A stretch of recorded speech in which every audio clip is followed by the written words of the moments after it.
Check, check. 1, 2. Ladies and gentlemen, welcome to the 22.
Good morning. Go ahead and grab your breakfast and maybe a little coffee, and we're going to get started in 5 minutes.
Do I have now control? No. How do I get? There we go. Now we do. Now Okay. I do? You Okay. can do this. Oh, I think I'm just going to do this. Okay. Keep it old school. Yep.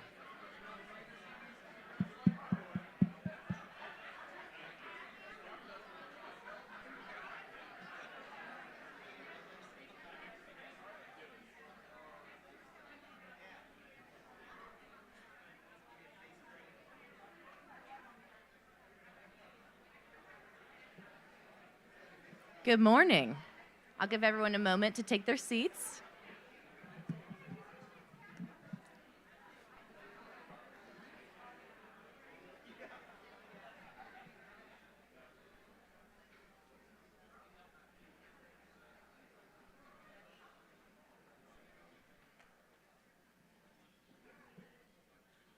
Okay, good morning. Welcome to the West Virginia Entrepreneurship Ecosystem Conference 2024. I'm so happy to be in Huntington. We kicked off Bridging Innovation Week yesterday. We were at the I3 pitch competition in Charleston. Dr. Alan Letton did a great Building Black Business in West Virginia right here, and we had a great time at that. And thank you, Tricia Ball, who hosted the Chamber After Hours at the Brad D. Smith Schools of Business. So we're already off to a strong start. We're very excited today to have you all here. We have a very engaging lots of engaging conversations today and a tight schedule, so I am going to be brief and say, Amber Ravenscroft, please welcome to the stage.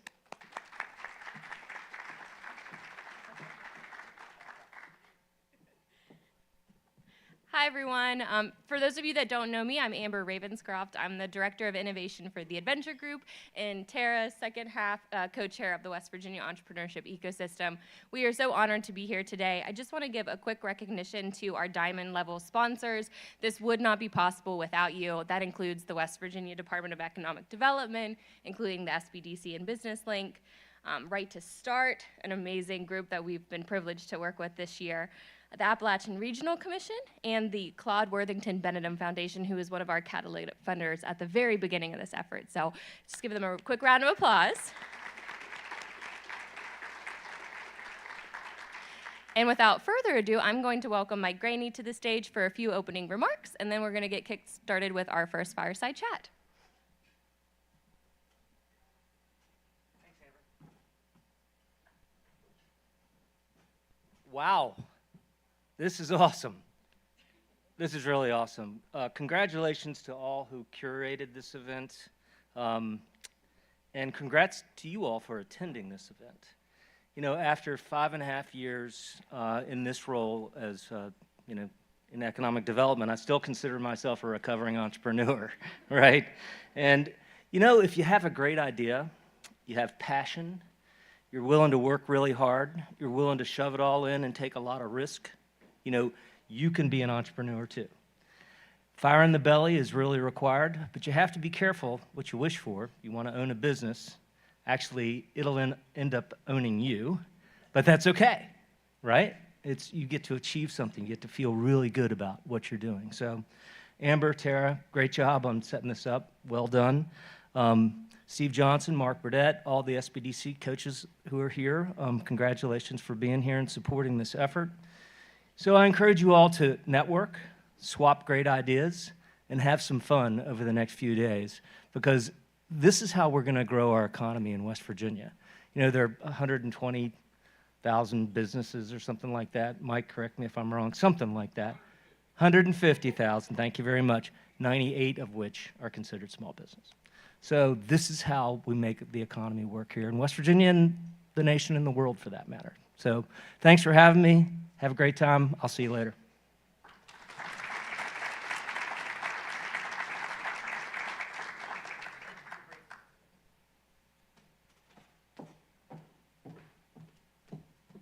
Thanks, Mike. We appreciate your continued support. All right, so it is my honor to bring to the stage Victor Wang and Brad from Canova.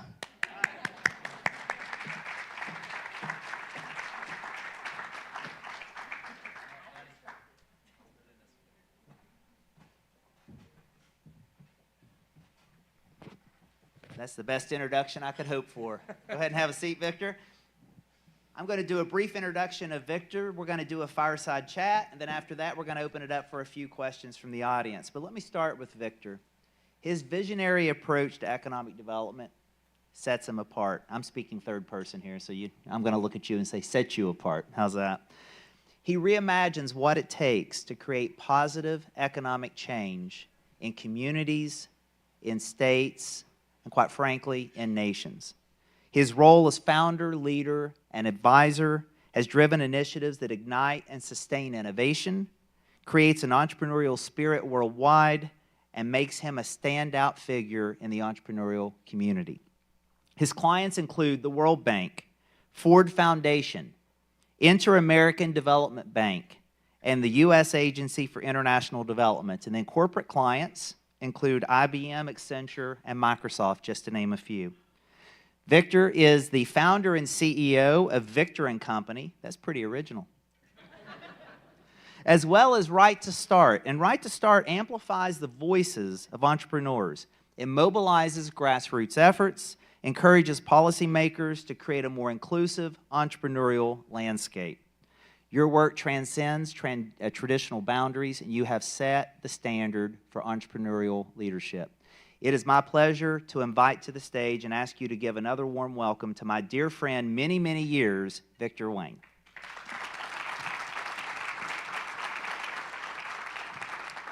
Thank you, Brad. Or you can just call me Victor from Baton Rouge.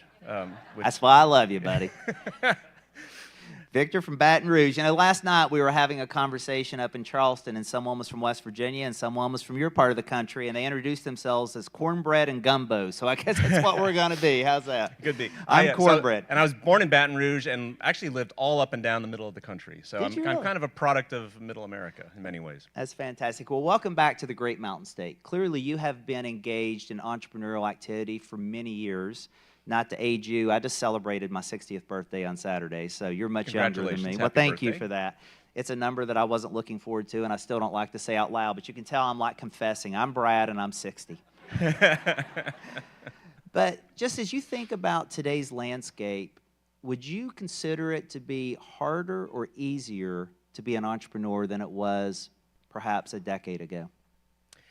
Well, the answer is, I was trained as a lawyer, so the answer is yes and no.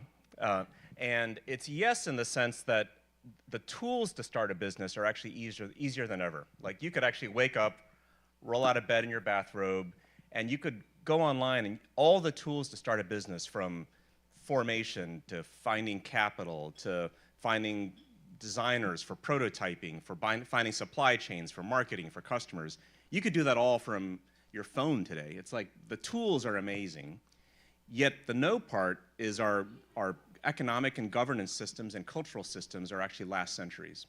And so in many ways, there are all these forces that actually push against you in starting a business. Even though all the digital tools are there, the economic, government, and systemic and cultural tools are not. And so you can actually see this come out in the data. So a lot of people are shocked when they find out that there's been this boom in entrepreneurship since COVID. But if you look since they started tracking the data in the late 70s, the overall rate of decline in entrepreneurship in America has been precipitous. It fell to right before COVID almost half of what it was in the late 70s. And that also comes out in the data in terms of how people feel in terms of workforce mobility. So about half the population now works in small businesses than did in the 70s as well. So there's been overall kind of fewer and fewer people involved in entrepreneurship as a whole over the last several decades in this country. Well, that's eye-opening, because still the statistics suggest that about half of all Americans work in a small business, and about 80% of all new jobs are created by startups. So the fact that those two things are declining does not speak positively to the outlook unless we're able to reverse this entrepreneurial trend. That's right, and there's another statistic that's really important to know, which is that in terms of where the net new job growth comes from in the economy as a whole, almost all of it, well over 90% of it, comes from young businesses under 5 years. And so when you look at, if you compare it to older businesses over 5 years and over 10 years, businesses 5 to 10 years old are kind of net neutral in the economy. Businesses 10 years or older actually are net negative jobs in the economy. So big businesses, as they get older, tend to shed jobs. They get leaner, they get more efficient as they're supposed to. and they actually don't increase new jobs. It's actually the innovation that new businesses create that drives almost all the job growth in the economy. That's inspiring. So let me shift to West Virginia's unique economic landscape. As you look at us as a state, compare us to what you've seen elsewhere, what are the unique opportunities or potential challenges you think face an entrepreneur in West Virginia? Well, I'll tell you, one of the strengths of this place, and you all know this, it's the warmth of the people and the beauty of the place. I love when you drive into the state, you get the signs that say almost heaven, and it does strike you. It's such a beautiful place. And the warmth of the people, there's a way of communicating here. I noticed Tara hugged everybody coming on and off stage, except for me, but it's all right, I won't. Yeah. But it's a unique warmth of this place. And if you think about the fact that we're in a remote economy now where people can work anywhere and they can do stuff anywhere, and you have people moving jobs, people doing great work anywhere in the country or the world, and they can live anywhere they want to live, you can actually fight for people to be where you want them to be. And so there's a phrase a friend of mine came up with. He said, people are the new companies. Where we used to fight for companies in the past, we should be fighting for people. And people, if you get the right people in a place, they can do anything. They can create stuff. They can innovate. They can energize a community. And there's a chance now to fight for people with the resources that are here. You know, this is going to be a shameless plug now, but this is why the state, with a coalition of others, launched Ascend West Virginia several years ago, because we said if we can retain our best and brightest and attract those who want to come and live in a community where God's kindest angels reside, then companies will follow talent. And so people are the new business. And if we can actually have these incredibly talented people here coming out of our universities and high schools and then bring those remote workers who want to live here, then the companies will follow. And so far, that hypothesis is playing out, which is pretty exciting. So go ahead. Yeah, no, you can see this kind of transformation in places like Tulsa, which kind of was one of the first places to come up with this remote program. They weren't the first. They actually borrowed the idea from Chile, which had the Startup Chile program. And they found in Chile, they gave money to people to come to Chile and start businesses. And they found that the biggest effect was not the businesses, it was the transformation by bringing the people in who created global networks. Suddenly, Chile was able to tap into networks of people and talent and culture that they'd never been able to get before. But it energized the community, bringing in fresh blood. And just that idea of bringing in fresh blood, new ideas, new ways of doing business has a catalytic effect. And I've seen it in Tulsa now. On the street in Tulsa, a decade ago, Tulsa was not on the map. And now when you're there, people walk differently, they talk differently. It's a different feel in that place. And the remote program had a lot to do with it. Yeah, and we're excited. We're up to 367 people now. We're going to be bringing in 1,000 over the next couple years. In 5 different communities, we have a 96.5% retention rate. So they're actually coming, falling in love with West Virginia, and staying. And we're starting to see the same thing. In fact, 7 babies have been born to the Ascenders. So we're reversing population decline, 7 at a time. So let me shift to policy for a minute. You've done amazing work with Right to Start. And as you think about policies, what policies are crucial to West Virginia, or maybe more specifically in those underserved communities that haven't historically had the support they need? The thing about entrepreneurship policy is this, which is if you look across, I've been doing this work now for well over 2 decades in entrepreneurship development, and entrepreneurship policy tends to be a lot of point solutions, which is they'll say, well, if we could just build this incubator or this accelerator program, or we could just run this training program, or we could just build this single fund, that will make all the difference. And the problem is entrepreneurship is not a point solution problem. It's a 360-degree problem. It's an ecosystem problem. And so that idea of ecosystems is important. And we talk a lot about that word, but what it really means is it's a 360-degree issue, which is everything affects entrepreneurship. So when you think about policy making, almost every aspect of policy making affects entrepreneurs, from education, cutting red tape, capital formation, economic development, workforce training, government contracts, healthcare, childcare, on and on. Everything affects entrepreneurship, which means you can't just tackle it one point solution at a time. So the approach we've been taking at Right to Start, and we found a lot of traction in this, which is start by putting someone in charge of the voice of the entrepreneur in the system itself. Because you can't point solution your way out of this, but you can get the voice of the entrepreneur in the system and start to let the system respond to it. And so now we've got 3 states that Right to Start has taken an active role in helping support the creation of offices of entrepreneurship. And this is in Nevada, New Mexico, and Kansas, where they have an office of entrepreneurship. And we've had cities now developing one-stop shops, which become like embedded offices of entrepreneurship in the city level.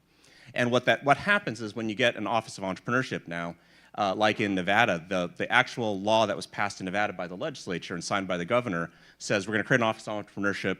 They're going to be in charge of tracking data on entrepreneurs. They're going to provide recommendations on cutting red tape for entrepreneurs. They're going to open up government contracts for entrepreneurs.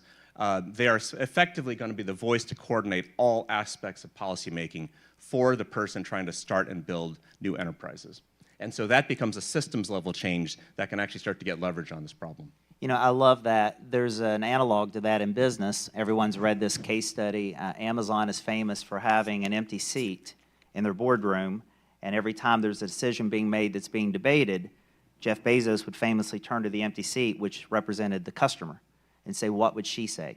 And ultimately, no one in the room would have the answer, and he said, let's go figure that out. So they would go back to the customer would break all ties. To have the Office of Entrepreneurship right there in the state, helping think about what does the entrepreneur need, is a wonderful way to keep everybody centered on the lifeblood of a state's economy. I love that idea. Like what is the customer? We know what the customer of a company is, like Amazon, it's the buyer of the product. What's the customer of the economy? And if you think of the way we've designed our economies, the primary customer of our economies for the last half century has been large established corporations, which are important. They're absolutely critical, and you need to support your companies so they can be successful. But we also need to have our customers as the entrepreneurs, because they're the people that are creating new stuff. And we haven't really thought like that in this country for a long time now. I love that. It's a wonderful inspiration. Well, you mentioned the ecosystem, lots of different stakeholders in an entrepreneurial ecosystem. One of them are investors. What strategies would you recommend to West Virginia that would help bring either national or international investment to our entrepreneurial ecosystem? Well, I've talked about the problem of point solutions in entrepreneurship policy. And so you can't point solution your way out of the capital formation problem. We actually did a poll at Right to Start, and we asked American voters, as bipartisan poll with 2 of the top pollsters in the country, what gets in the way of starting a business? We found that almost half of Americans have wanted to start a business, and of those, half of them don't start a business. And the top reason is lack of capital access. Half of them say it's red tape, half of them say it's healthcare. So there's a lot of reasons, it's multifaceted, but capital access is a big reason. And you can't point solution your way out of this, and so what I suggest is this, which is to be incredibly bold in how you think about capital formation, which very few places do, because they'll try to copy other states and say, we'd like to do this fund, or we'd like to do this, create an angel network. Those are all great, important, critical pieces of it, but think bold. And I'll give you one example of what's happening right now in Ohio. You may or may not be familiar with it. The Ohio Fund is being started now. It's about to be launched by Mark Kwame and Ray Leach. Mark Kwame is a legend in the capital world. He actually left Sequoia, which is arguably the top venture capital firm in American history.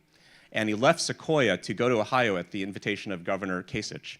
And he ran economic development for a while, transformed economic development, but now they're launching the Ohio Fund, which is modeled off of Singapore's Temasek, which you may or may not have heard of.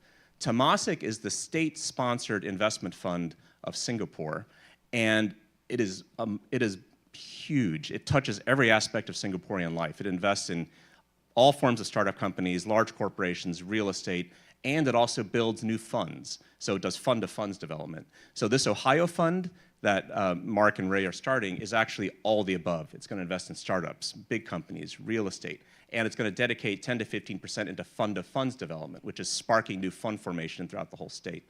And they're about to close on the first of several $100 million in this new fund, and it's going to be evergreen. So the reason Temasek is so amazing is because it's an evergreen fund that the government set up, which means all the profits flow right back into investing, which just grows and grows and grows if you do it well. And so that kind of big, crazy thinking has not happened in this country in capital formation in a very, very long time. And if you think about like some of the big tools of capital formation in this country, like the SBIC, people talk about that sometimes. Some of you may not know it, but Small Business Investment Company started in the 50s, 60s in the United States. At the time, it was created to spark new capital formation in markets that didn't have capital. Over time, it evolved into subsidizing private equity firms to launch new private equity firms. It lost its track. And we need to get back in that business again of how do you spark a network and ecosystem of capital in a place. Wow, I love it. You know, you mentioned Singapore, and you and I have spoken about this in prior years. There's a wonderful book about the formation of Singapore and how they went about going from a third world country to a first world country in record time. No other country's ever achieved it. And they literally did it through intellectual curiosity, sent their best and brightest to all the different countries around the world to learn from London, to learn from New York, to learn from Silicon Valley, and came back and brought those best practices. The reason why I bring that out is because there's so many lessons, as you suggested, that we've been able to borrow from them. Last week, I was on the phone with the CEO of LinkedIn, who serves on the board of Intuit, which I served for 20 years. And we were talking about how can we have a platform that connects our talent to the jobs in our state. And he said, the challenge you have is not unique. They discovered the same thing in Singapore is their companies do not know how to post a job profile on LinkedIn appropriately, and their students are not actually listing the right skills.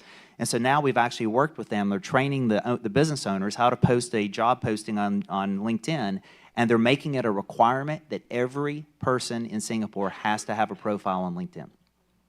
And they're literally creating this matching talent with jobs. And I thought, whoa, what an amazing opportunity. So we're coming back and talking to the Secretary of Commerce here about can we do something like that in West Virginia, which is pretty interesting. Cool. Now, I've got a request. Next time you talk to the CEO of LinkedIn, here's an idea, which LinkedIn does not have. They don't have a boomerang button, which is to look for people that are part of the diaspora of a place. And so when you're recruiting for talent in a place like West Virginia, so much of the power is finding boomerangs like this guy, who have a connection to this place that actually would love to come back if someone reached out and said, why don't you come back here? And I know this is an issue because on LinkedIn, it actually takes a lot of work to figure out, well, does this person have a tie to a place? When we lived in Kansas City, and I was at the Kauffman Foundation, we would try to recruit people to Kansas City to do, and I wanted to do, you know, nation-changing work at the Kauffman Foundation. And the recruiter said, it's really hard to figure out who actually has a tie to Kansas City. And I thought, well, there's no button on LinkedIn to do that? And they said, no. And it's like, well, I mean, there should be a button, right? So there should be a boomerang button on LinkedIn. I love the boomerang button. It's fantastic. Put the bat signal in the sky, return home. Signal in the sky. Well, let's talk a little bit about a related idea to the boomerang button. I mentioned Ascend West Virginia earlier. West Virginia has a lot of amazing assets. Many times people don't fully appreciate. We have the second greatest density of whitewater rapids, second only to Australia, not Colorado. We have the highest peak east of Wyoming in terms of rock climbing. We have beautiful natural resources. We have the newest national park. How can we leverage those sorts of assets and these amazing people to attract more people here to help build the entrepreneurial ecosystem? You know, this place is, and you have a new national park as well, Yes, right? we do, yeah. You know, the way, when you talk about it, you know, I get chills hearing about it, but people don't know that. And I think there's a chance to create a mythology about the place that doesn't exist in the American mind right now. So it's a bit of storytelling and creative, like narrative writing about mythology of what is this place? What does almost heaven look like? And if you think about how certain places get identified with certain things, so now like Sundance, right? Park City, Utah, Davos, right? Davos, Switzerland. Even like, you know, you look at like the JP Morgan Healthcare Conference, which only a few people really know about, but everybody in the healthcare industry knows the first week of January in downtown San Francisco is the JP Morgan Healthcare Conference. And it's a place you go, South by Southwest in Austin. How do you create a sense of place and identity and mythology around, this is a beautiful place, but it's also a place where stuff happens. And I think thinking really bold around what that looks like. I don't know the exact answer, but I do know place, love of place, mythology of a place is really important now in economic development. And you can have a transformative effect by making a place truly stand out and speak in a way to a national audience that actually is hungering for real analog connectivity again in a digital world. So that's sort of one idea is how do you get to that point where someone says, like, when someone says Davos, Switzerland, you immediately think World Economic Forum. And you think, well, that's where world leaders go to make decisions. When you think of Sun Valley now, like Allen and Company has a big annual conference out there. And you think, people in that, I don't get invited to that conference, but people know that's where you go to like do like big types of media thinking, you know, digital thinking. And so what is it about this place that can become something like that? I love it, and we often say we allowed John Denver to be our marketing engine for way too long. God bless him, because anywhere you go in the world, everyone can sing the song. And now 81% of those surveyed want to live in a rural community. So rural is the new urban, and we have the opportunity to go out and capitalize on that and tell the story.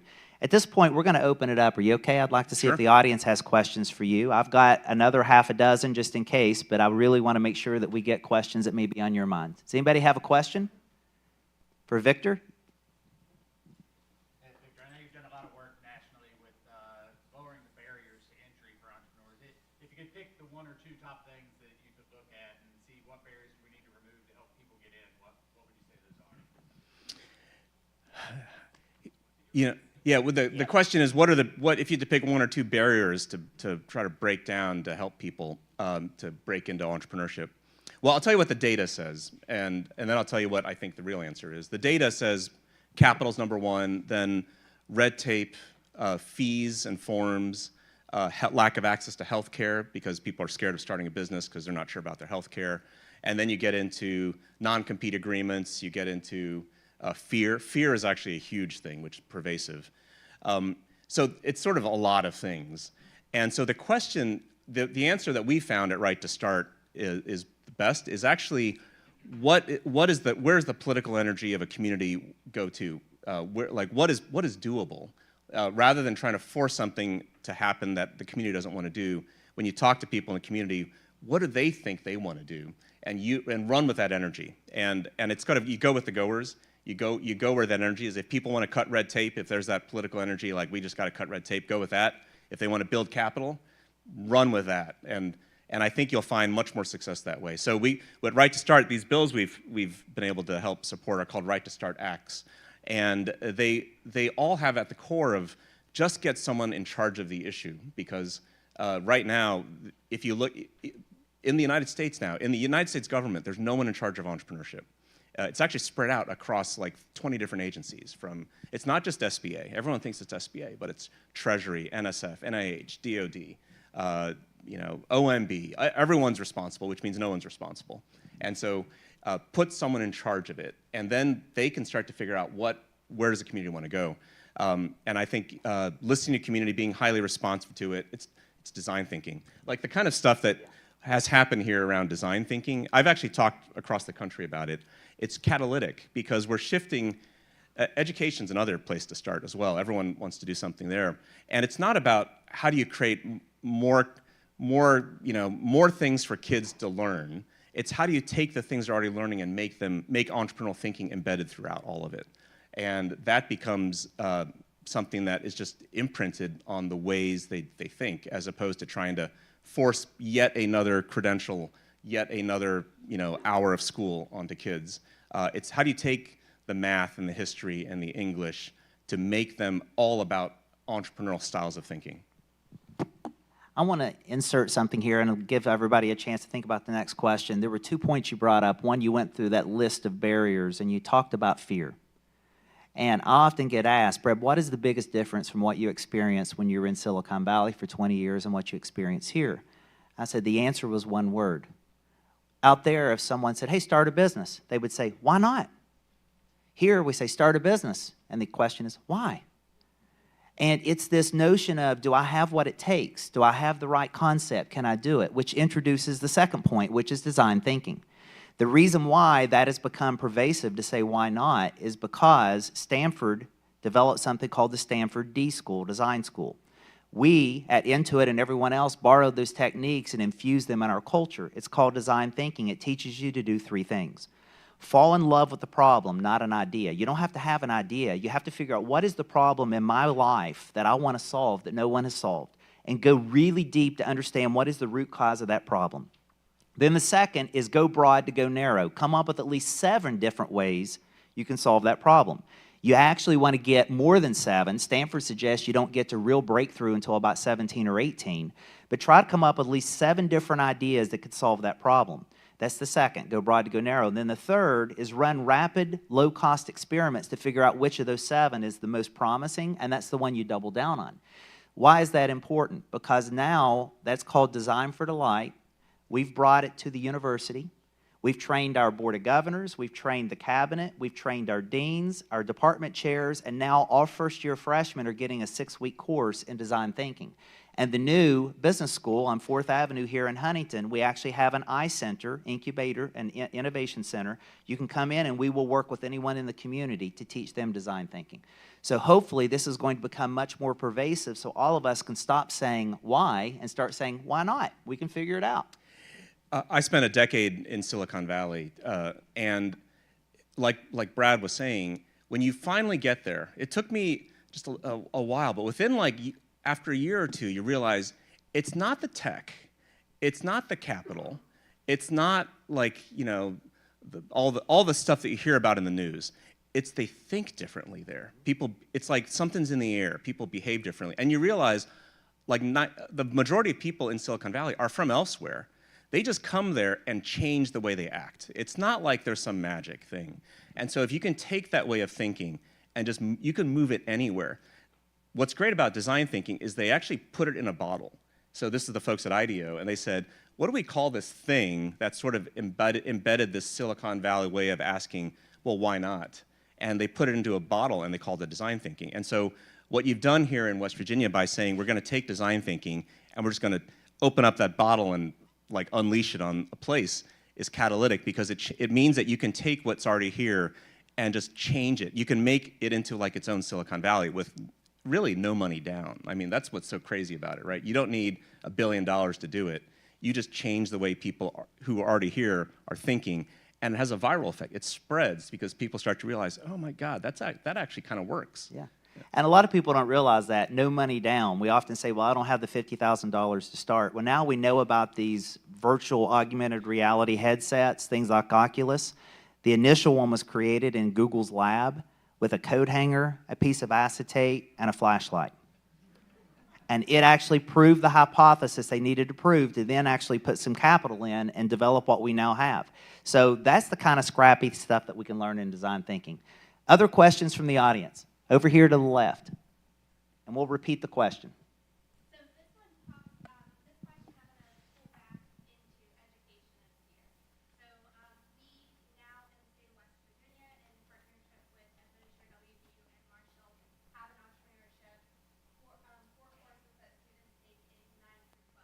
We're also embedding it within our career technical education courses so that the students learning the skills and trades not only have a skill when they walk out of high school, but then when they get into the workforce, they understand how to start their own business. They're not looking for a business to go to outside of the state, but can stay here in the state and start their own one and build our economy.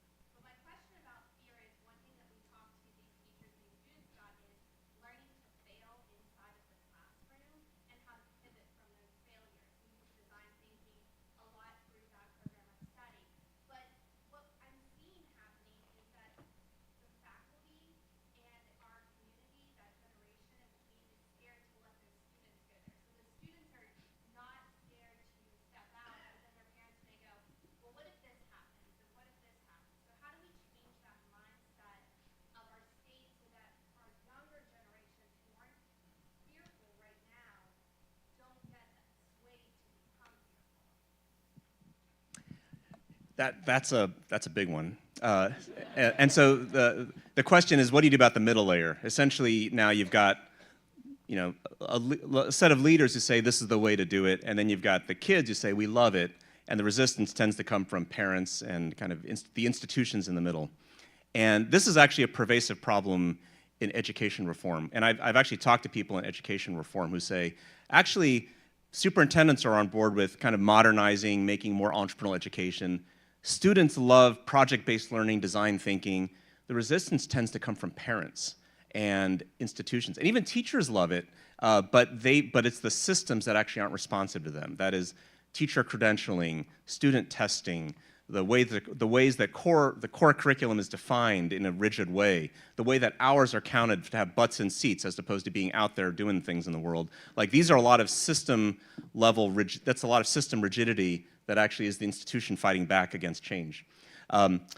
The way that I've seen it done is actually to essentially engage the community, the ecosystem, including the parents, the teachers, in a kind of a community design thinking process, where they all come along and see it together. Because if you ask parents and you say, what do you want your kids to have? What skills do you want them to have? They'll say grit, resilience, adaptivity. And then you say, like, great, all right, what is our school, what do you want in the schools? They'll say, well, I want my kids to learn what I learned. And it's just, they don't fit, right? You actually need to take people through your entire thought process, and this is what design thinking does too, which is the light bulbs go on in their own heads, and they say, oh, aha, right? You can only force people to go so far. You need to take them to a point where their own light bulbs start going on, and that's where you actually have to pull people along and take them through that learning process, which is slow and not easy to do, for sure. And I want to make sure, Tara, how are we doing on time? Are we till 9:30 or 9:15? Amber, how are we? Start wrapping it up. All right, well, I'm going to hit him with 2 power questions. I want to just wrap up with a thought to double down on what Victor said. We talked about this a lot in my prior life, and we talk about it here at Marshall, which is why we're trying to build the iCenter out so that the community can tap into design thinking, is shift our mindset from being a gymnast to being a baseball player. And the concept is this. In gymnastics, we know that those athletes go out and they compete, and every mistake they make, they get a point deducted. And so they're trying to be perfect. And my favorite phrase is the difference between excellence and perfection is excellence is a willingness to be caught learning. Perfection is a fear of making a mistake, which takes you to baseball. Does anybody know who the #1 hitter in the Hall of Fame is all time? Baseball? #1 hitter. Anybody know? Ted Williams. Anybody know what his batting average was? 407. Means he struck out 6 out of 10 times. He's the all-time greatest hitter. We've got to think more like that. More at-bats, more opportunities. Thomas Edison failed. He discovered the light bulb on attempt 10,006. The New York Times came up and interviewed him, said, how did it feel to fail 10,005 times? He said, son, I didn't fail 10,005 times. I proved 10,005 ways it wouldn't work. That's what we got to do, right? All right, 2 quick questions here, and then we'll wrap up. The first is, if anyone in this audience is thinking about starting a business, what is the single most important piece of advice you would give them? Get out the door. This is the thing that happens to entrepreneurs or people that are thinking of starting a business of all kinds, which is they kind of get in their own heads and they start to think, well, this and that, and they start researching and thinking, and they start to, if you get too much in your own head when you're trying to start a business, it actually starts to work against you, because so much about starting a business is actually, well, what is out there? Like, what do people actually want and need? What are the problems? What would they actually pay for? What would they actually engage with? What do the suppliers actually provide? What does the community actually think about this kind of thing? And there was research done by Professor Ronnie Chatterjee at Duke who actually found that most people actually drop there. They'll go out and they'll research their idea, they'll talk to some close friends about it, but they'll actually stop on reaching out to people who would know something about the thing they're trying to do, and actually talking to the people out there. And so get out the door and talk to people. And that's part of the design thinking process, it's part of the entrepreneurial process. And that is actually what most people are afraid to do because it's scary. And so that fear sets in of, well, I'll be laughed at, or I can't share this idea because I don't want to give it away. And really, ideas are easy, right? It's the doing of it that's really hard. And so getting out there and engaging with people, taking that step of overcoming that fear is super, super critical. Ideas don't move mountains, bulldozers do. Let's get out the door. Ladies and gentlemen, big round of applause for Victor Wang.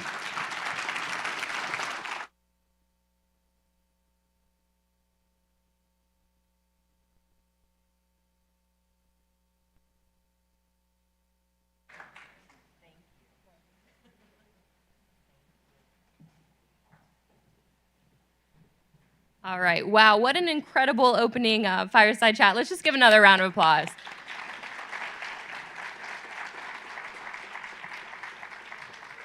So Tara mentioned this, but we do have a jam-packed, back-to-back agenda the rest of the day. So we're gonna enter into 2 rounds of breakouts that are back-to-back. If you have the digital program, you can scan that QR code and see where to go. If you have the physical program, that will also tell you the rooms. They will be in halls 4, 7, 8, and 9, and we have tracks for entrepreneur and resource providers. So would encourage you to kind of go to the track that makes the most sense for you and learn and network with your peers in those sessions. So we will be back here at noon for lunch, so you'll go straight between the breakout sessions. A couple of other things that we want to make a note of is the Ecosystem Showcase. There are so many great resources in there. That's in the arena lobby, so you head through these doors, and we encourage you to visit those exhibitors. And we will have an individual doing professional headshots for folks that are available for free as part of our sponsorships. So we would encourage you to also get a professional headshot, and she will be in the arena lobby as well. With that, we'll set you to your breakouts. They should start at 9:30, and then the second round will start at 10:45. Thank you.